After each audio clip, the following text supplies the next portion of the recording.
There's more? Of course! Let's watch. Ishmael was my son, my pride, my joy. But God said, not him. The promise would come through another, one not yet born. And I'm 99. Sarah is 90. If this is going to happen, it has to be a miracle.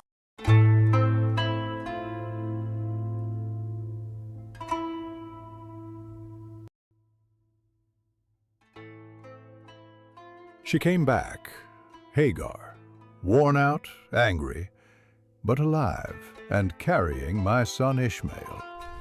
I was so relieved, and for a moment I thought the storm had passed. For a moment, peace seemed possible. I had a son. I had a future. I could breathe again. But no such luck. Sarai's eyes burned like thunderclouds, and Hagar, proud, defiant, walked around like a queen. And me, the man God chose, felt a tad helpless between the two women. Then he spoke again. I was 99. My bones ached. My beard was white. I had stopped expecting anything new. I was grateful for the one son, Ishmael, but God wasn't finished. He said, I am El Shaddai, God Almighty. Walk before me faithfully and be blameless. I will make my covenant with you and multiply you exceedingly. He promised me land, Canaan, every stretch of it. But with that gift came responsibility. My descendants would need to obey the covenant. And then he changed our names. Abram became Abraham, father of many nations.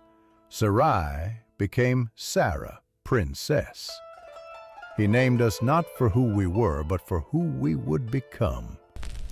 And the covenant came with a sign, circumcision, cutting off a part of my flesh.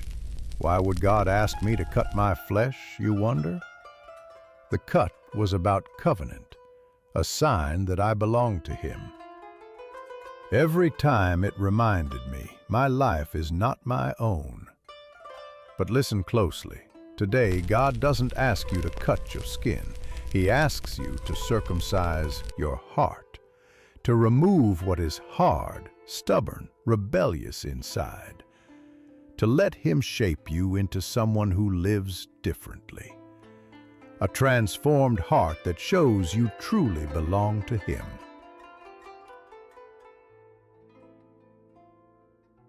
My next task? Sell this idea to my household. They stared like I'd lost my mind. So I went first. Because when God speaks, faith often looks foolish at first. That night, we cut the foreskins. By morning, the camp was silent. Every man was sore and in pain. Obedience is rarely comfortable. Sometimes it limps before it walks. And then I laughed, not at the pain, but at the promise. God said Sarah, 90 years old Sarah, would bear me a son. This time next year, I said, Lord, please, let Ishmael live under your blessing. But God said no. My covenant would be with Isaac. Sarah would bear him, and Ishmael, he too would be blessed, become a great nation. But the promise, the covenant, it belonged to Isaac.